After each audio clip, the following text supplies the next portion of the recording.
This rough delinquent was kidnapped and forced to spend the summer with his gangster cousin. When Jang Tae-ho woke up with a broken nose, his mother instantly knew he'd been causing trouble again. So, when they got a call from a young lady proposing to send him to the countryside, they accepted without hesitation.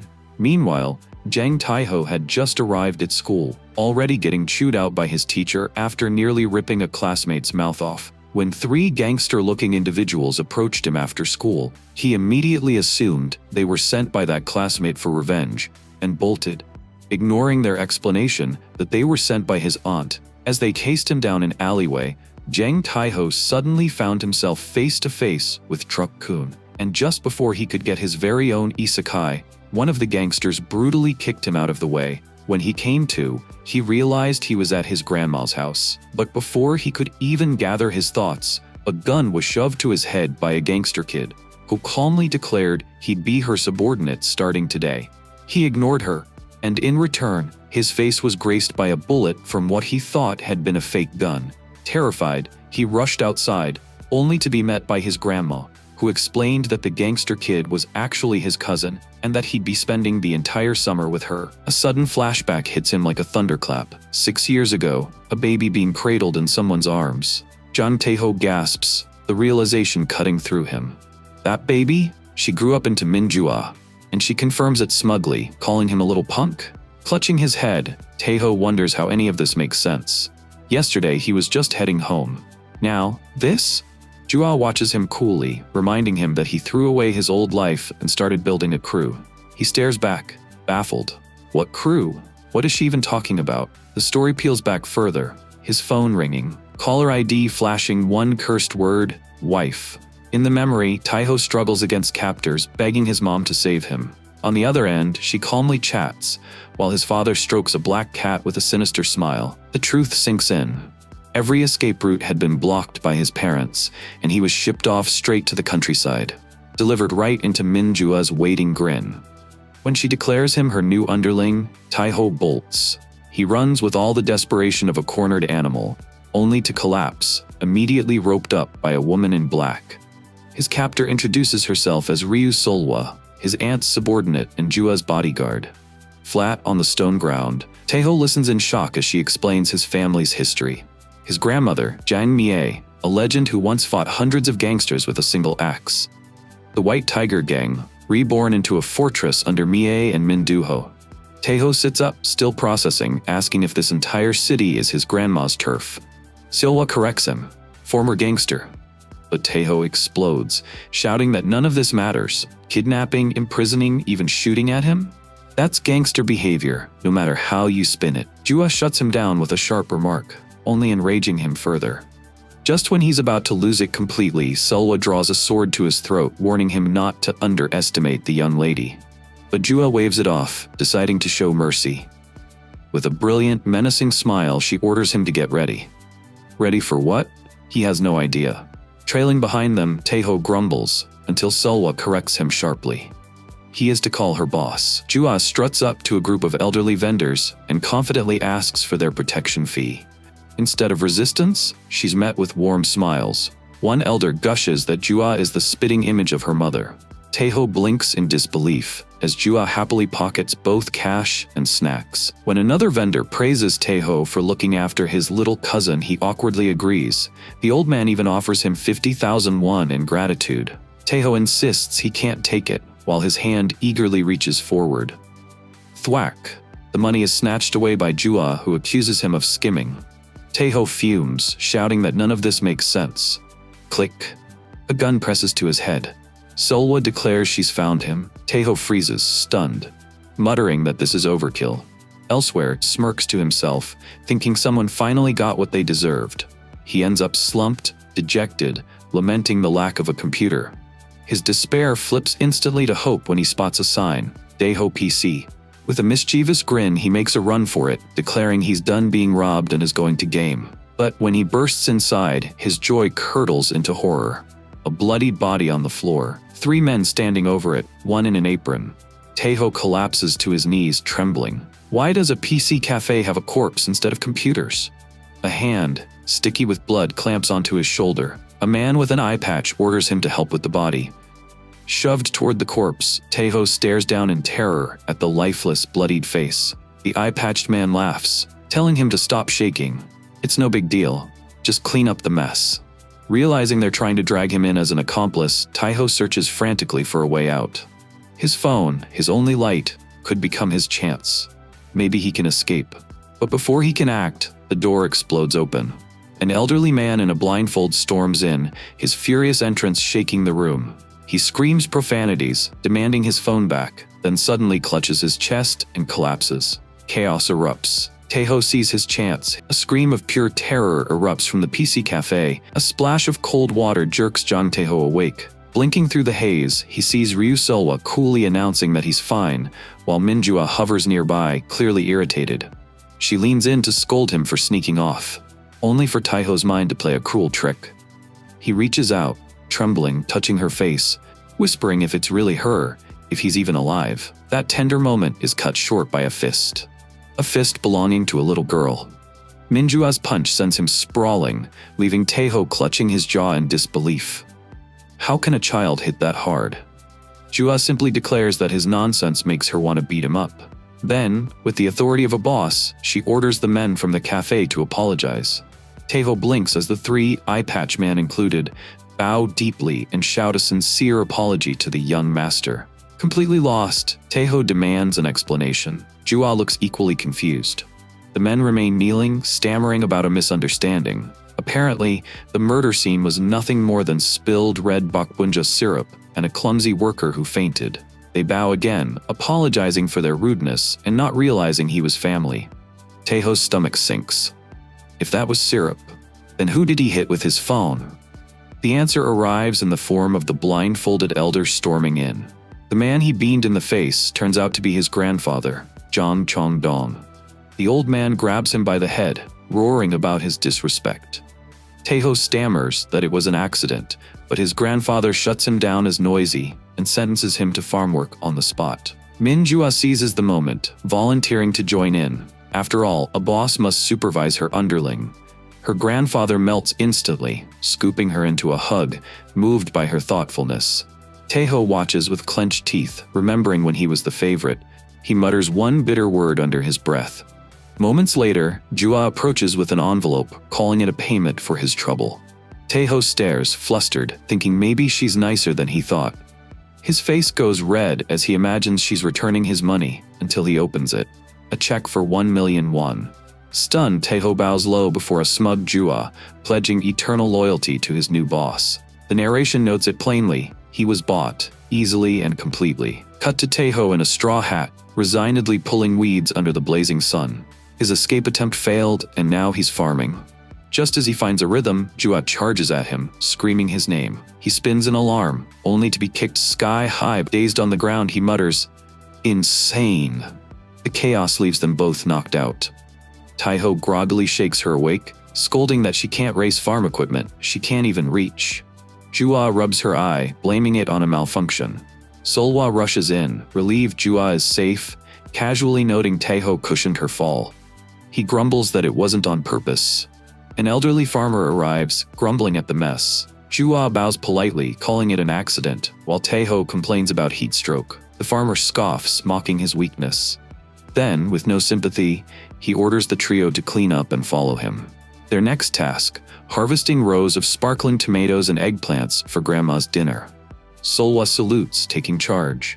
Jua's eyes sparkle as she carefully picks her first tomato, showing it off proudly. Solwa beams with praise. Tae-ho, on the other hand, feels the weight of this mission settling on him like a curse. As they work, Jua explains her personal hierarchy with a diagram. Grandpa on top, then her parents, then herself. Everyone else? The bottom. Tae-ho awkwardly nods, thinking what a bizarre family this is. For a brief moment, holding an eggplant, he finds peace in the countryside. That peace vanishes when a tiny spider with a smiley face peeks out of the vines and cheerfully says, "Hey." Tae-ho shrieks in terror, collapsing in panic while Jua rolls her eyes at his theatrics. Then comes the real nightmare, a massive centipede on Jua's back. Tae-ho lunges, slapping it off with a scream. Solwa calmly catches the wriggling bug in her bare hands, leaving Tae-ho horrified. She shrugs, saying she grew up with bugs, while Jua thanks her warmly. Tae-ho, pale and trembling, collapses again, silently begging the universe to end his suffering. Jua, unfazed, reminds them to stay focused. Solwa happily volunteers for bug duty. Tae-ho sighs in relief, knowing at least one torment is off his plate. The farmer steps inside, asking a white-haired elder where the boy has gone. Without looking up, the elder answers that he's in the field, then requests a screwdriver. When the farmer explains he came back alone because the weed cutter broke, the elder frowns, worried about the boy being left behind. The farmer waves off the concern, saying the city kid will manage, though his uneasy glance betrays a hint of doubt. The scene softens into the glow of dusk. Corn sways gently, and a basket brims with fresh, gleaming vegetables. Stretching his arms with a cheer, Jang Tae-ho celebrates the end of their work. Minjua moves to carry the heavy basket, but he quickly stops her, warning she'll trip. She pouts, while he mutters under his breath about the absurdity of sweating over vegetables. When Ryu Solwa says it's time to head back, Tae-ho insists on washing his face at the stream. Minjua immediately announces she'll come too, and Solwa follows without hesitation. With the basket in hand, Tae-ho trudges ahead, impatiently telling them to keep up. But his thirst-driven pace ends abruptly. He trips over something hidden in the grass. Confused, he looks down. Before he can process it, a pull yanks him to the ground, dragging Minjua with him. Seolwa gasps as the two crash together, and Tae-ho's foot presses against something disturbingly soft beneath the grass. A dark tendril coils around his neck, tightening. His breath hitches in dread. "We're screwed," he mutters, moments before a furious wasp rises, declaring their doom. Panic erupts. Tae-ho scoops up both girls and bolts as the swarm chases them. Ryu Solwa, blades flashing at her side, her calm expression turning sharp. Tae-ho yells at her to stop, terrified she'll be stung, but she steps forward unshaken. In a blur of blue light, her knives slice the air. One strike after another, she tears through the swarm until nothing remains. She'll never allow a threat near the young miss. Stunned, Tae-ho stares at her. "Are you even human?" he blurts. Minjua, unfazed, explains simply, "Solwa is a swordmaster." Tae-ho swallows hard, suddenly very aware she's not someone to cross. Carrying Minjua on his back, Tae-ho suggests retreating quickly, though a moth landing on his ear derails his composure once again. As he flails and bolts, Solwa lingers behind, until an elderly woman with a gold bracelet grabs her shirt asking for directions. Pressed for time, Solwa tries to brush her off, but the woman's worry about being lost after dark tugs at her conscience. Solwa groans, torn, before resolving to help. Meanwhile, Tae-ho is at his limit. With the swarm gaining, he recalls one desperate bit of advice: dive underwater. He races to the stream and leaps in with Minjua, holding her tight as they sink beneath the pier. Their lungs burn as seconds crawl by, and dread settles in when he realizes the wasps are still waiting above. Just as his strength falters, a surge of light cuts the surface. Solwa erupts from the water, the old woman in her arms, the last of the swarm falling in pieces behind her. She warns Tae-ho sternly never to risk the young miss again. He nods meekly, clutching Minjua close. Relief sets in until one lone wasp buzzes near Tae-ho's head. Minjua reacts instinctively, clinging to him, but he panics and smashes it with his bare hand. The victory is short-lived when she recoils in disgust at the sticky remains on his palm. Before they can argue further, Solwa asks about the vegetables. They turn and find wild animals happily feasting on their hard-earned basket. Tae-ho explodes in fury, but Minjua gently tells him it's fine. They can just pick more. For once, he's speechless. Their eyes meet in a rare, quiet moment. Later, with Minjua perched smugly on his shoulders, Tae-ho grumbles about being treated like a horse. She smirks, whispering that this is only his first step as her subordinate. He bristles. She pulls his ear, and their bickering resumes. From a distance, Solwa reports over the phone. The two fight often, but their bond seems steady.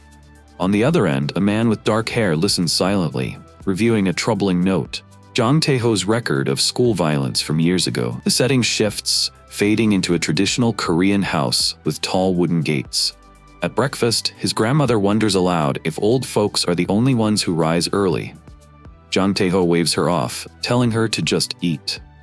That's when Minjua cuts in, scolding him. How can an underling wake up later than his own boss? Tae-ho shrugs, but she retaliates in her own way, sinking her teeth into his arm.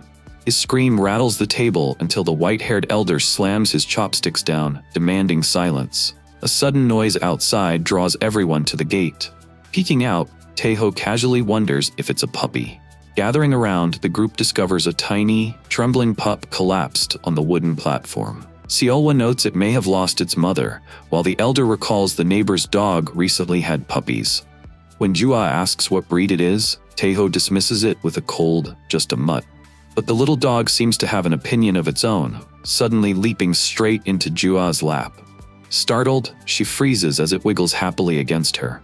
Hesitantly, she pets the puppy, cheeks pink, murmuring that it isn't as strange as she thought. Before the moment settles, a neighbor appears at the gate calling for her lost puppy. Relieved, she thanks Jua and scoops it up. The elder mutters, surprised the tiny creature managed to crawl this far. The neighbor explains her whole litter is running wild and needs homes soon. Jua watches, troubled. Then, determined, she declares she wants to see the other puppies. Soon they arrive to a heartwarming sight. A row of pups in colorful bandanas napping on the steps.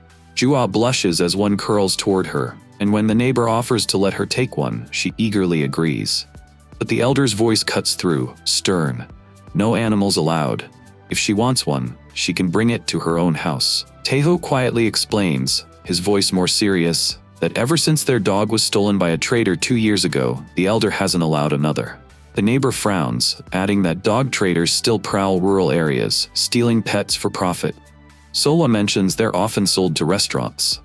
Jua recoils in horror at the thought, her voice trembling as she repeats the words, dog traders. As if summoned, a rough voice calls out, "We buy dogs." The group freezes. Jua clutches the puppy tighter, while the others rush to quiet its bark. A man in a cap leans over the gate, smirking, claiming he can smell a dog. The neighbor shouts at him to leave, but his eyes lock on Jua, who's now holding a basket of puppies. He reaches forward, but she jerks back protectively, her glare sharp. With a scoff, the trader taunts her, asking if she's even the owner. Jua lifts something, small, pink and plastic, pressing it right to his face. Coldly, she declares, "I'm their boss." The trader bursts into mocking laughter, pointing out her toy gun. "What are you, a drama fan? A gangster's daughter?" Still, something in her stance silences the yard. Finally, he turns away with a bitter grin, muttering that they're hopeless, and wishes them sarcastic luck before slipping back out the gate. But just outside, his expression changes. Beneath the brim of his cap, his grin fades to shadow. Frustrated, he growls that he'll have to use another plan.